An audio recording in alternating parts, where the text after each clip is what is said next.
la procédure toute simple. À la fin du mois, le comptable, ce qu'on appelle vulgairement, entre guillemets, fait les fiches de paye. Mais quand on dit il fait les fiches de paye, ça veut dire quoi? Ça veut dire qu'évidemment, il rentre les données concernant ce qui s'est passé dans le mois pour vous, d'accord? Et il enregistre les écritures de tout le personnel. On est bien d'accord? Et ensuite, on va dire, par exemple, ça, il fait ça la dernière semaine du mois, vous êtes d'accord? Ensuite, on va dire que le premier du mois, il fait partir un virement de ce qu'il vous doit sur vos comptes, on est bien d'accord? Et après, il va payer aux organismes sociaux, et après, il va payer à l'opposition. Vous voyez, ce n'est pas fait en même temps le même jour. Pourquoi? Tout simplement parce que les oppositions sur salaire sont à verser, par exemple, le 5 de chaque mois. Par exemple, les charges sociales sont retirées tous les 15 de chaque mois. Par contre, le paiement des salaires aux salariés, il est fait, par exemple, le 1er ou le 2 de chaque mois.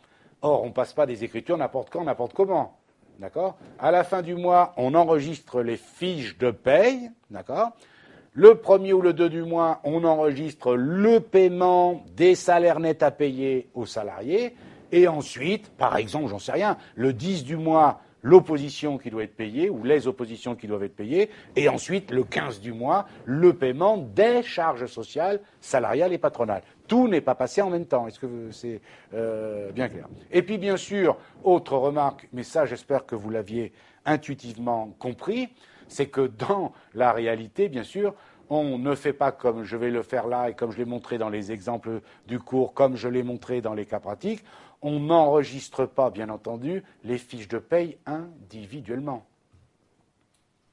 Ça n'a pas l'air de vous étonner. Vous comprenez bien que, heureusement, qu'il y a des logiciels qui permettent de faire ce qu'on fait là exactement, hein, sauf que c'est pour 10 000 personnes en même temps. Oui, vous imaginez un groupe de 10 000 personnes, si le comptable, il faut qu'il enregistre, comme on vient de le faire là, chaque fiche de paye individuellement. Il devient fou, le type. Hein. Déjà qu'il doit être un peu fou, mais alors là, pour le coup, ils sont complètement fous. Vous comprenez, c'est pas possible. Donc, en fait, vous comprenez, dans le logiciel, on rentre les 10 000 fiches de paye s'il faut, mais d'un seul coup, on a le solde de tous les comptes en même temps. On ne va pas passer 10 000 écritures, on n'en passe qu'une seule, évidemment. Ça va, c'est clair pour là aussi, pour tout le monde, hein, toujours essayer de voir comment ça se passe dans la réalité. Je dis versement ensuite de l'opposition aux créanciers du salaire. Vous vous souvenez, on a dit qu'éventuellement, il peut arriver qu'il y ait une retenue sur la fiche de paye au titre d'une opposition. Vous vous souvenez? Le problème, ça veut dire quoi? Ça veut dire que sur la fiche de paye, il y a une ligne qui s'appelle opposition, et donc ça veut dire que l'employeur vous retire cet argent ou vous verse ce montant en moins. Mais le problème, comme je vous l'avais expliqué la dernière fois, c'est que cette opposition sur salaire a été ordonnée suite à un jugement, donc l'employeur vous retire, et il ne peut pas faire autrement, hein, il est obligé, retire cette somme de votre fiche de paye, mais qu'est-ce qu'il a fait ensuite? Ce n'est pas pour lui. Il est obligé de reverser cet argent qu'il ne vous a pas donné à vous, et bien il va le reverser à l'organisme social ou à l'administration qui a demandé et obtenu cette opposition sur salaire. Est-ce que tout le monde me comprend? Donc, le principe, c'est quoi? 427 au débit à 512. D'accord? Ça veut dire que l'employeur, verse à l'organisme qui a obtenu cette opposition, verse le montant. Je vous rappelle que pourquoi je débite le compte 427? Parce que je vous rappelle que lorsque nous avions fait la deuxième étape, enregistrement des charges et des dettes de charges sociales salariales et opposition sur salaire, nous avions passé l'écriture 421 au débit, ça diminue ce que l'employeur doit aux salariés, à 431 URSSAF, 437 autres organismes sociaux et 427 oppositions sur salaire. Maintenant, à la fin du mois, l'employeur verse cette opposition à l'organisme habilité pour le recevoir. Et donc, après cette écriture, le compte 427 est évidemment soldé, bien entendu. On est d'accord? Et ensuite, il reste encore une écriture, j'espère que vous l'avez compris. Eh bien, il faut bien que l'employeur verse les charges sociales, attention, les charges sociales, salariales et patronales aux organismes sociaux habilités. Alors du coup, c'est assez facile à comprendre.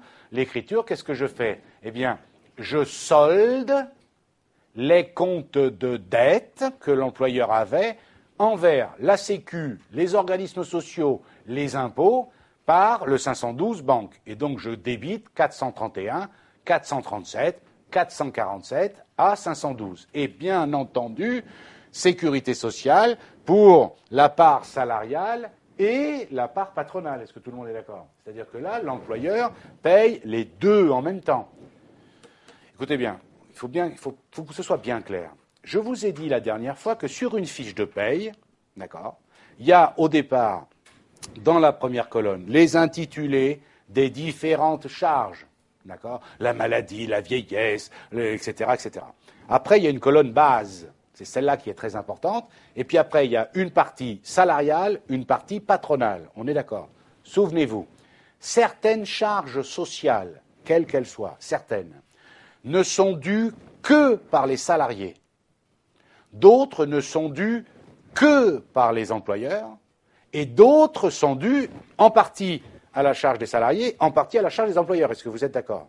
D'accord? Donc, ça veut dire qu'à un moment donné, dans le compte 431, dette envers la sécurité sociale, eh bien, à l'intérieur, qu'est-ce qu'il y aura? Les dettes de sécurité sociale de la part salariale, plus les dettes envers la sécurité sociale de la part patronale. Autrement dit, par exemple, vous devez comprendre que, je ne sais pas, moi je vais prendre, je ne sais pas, la vieillesse de la sécurité sociale par salariale et par patronale. Eh bien, l'employeur va verser les deux en même temps. Il ne va pas changer d'écriture alors que c'est la même nature de charge. Par salariale, par patronale, hop, les deux en même temps, bien entendu. Ça va, c'est clair pour tout le monde? OK? Donc, après, d'ailleurs, cette écriture, vous devez comprendre que les comptes de dette liés aux charges sociales, salariales et patronales, c'est-à-dire 431, 437 et 447, sont soldés. Alors, bien sûr, ici, à titre pédagogique, bien sûr, j'ai séparé les écritures concernant le paiement des salaires, de l'opposition sur salaire et du règlement des charges sociales, salariales et patronales. Je les ai séparées. Pourquoi? Parce que dans la réalité, tous ces paiements ne s'effectuent pas en même temps. Est-ce qu'on est d'accord? Encore une fois, on reprend le schéma, la procédure toute simple. À la fin du mois, le comptable, ce qu'on appelle vulgairement, entre guillemets, fait les fiches de paye. Mais quand on dit il fait les fiches de paye, ça veut dire quoi? Ça veut dire qu'évidemment, il rentre les données concernant ce qui s'est passé dans le mois pour vous, d'accord?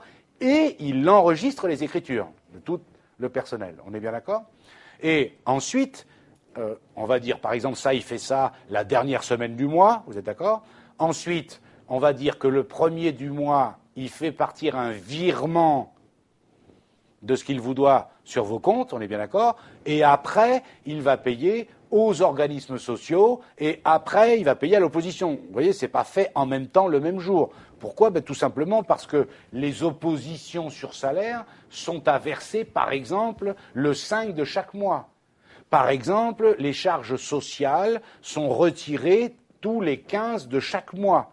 Par contre, le paiement des salaires aux salariés, il est fait, par exemple, le 1er ou le 2 de chaque mois. Or, on ne passe pas des écritures n'importe quand, n'importe comment. D'accord? À la fin du mois, on enregistre les fiches de paye. D'accord? Le 1er ou le 2 du mois, on enregistre le paiement des salaires nets à payer aux salariés.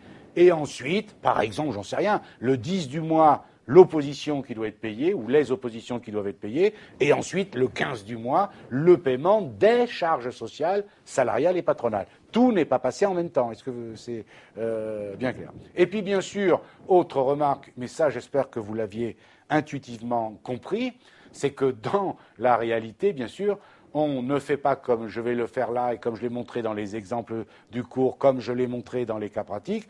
On n'enregistre pas, bien entendu, les fiches de paye individuellement. Ça n'a pas l'air de vous étonner. Vous comprenez bien que, heureusement, qu'il y a des logiciels qui permettent de faire ce qu'on fait là exactement, hein, sauf que c'est pour 10 000 personnes en même temps. Oui, vous imaginez un groupe de 10 000 personnes, si le comptable, il faut qu'il enregistre, comme on vient de le faire là, chaque fiche de paye individuellement. Il devient fou, le type. Hein. Déjà qu'ils doivent être un peu fous, mais alors là, pour le coup, ils sont complètement fous. Vous comprenez, c'est pas possible. Donc, en fait, vous comprenez, dans le logiciel, on rentre les 10 000 fiches de paye s'il faut, mais d'un seul coup, on a le solde de tous les comptes en même temps. On ne va pas passer 10 000 écritures, on n'en passe qu'une seule, évidemment. Ça va, c'est clair là aussi, pour tout le monde, hein, toujours essayer de voir comment ça se passe dans la réalité.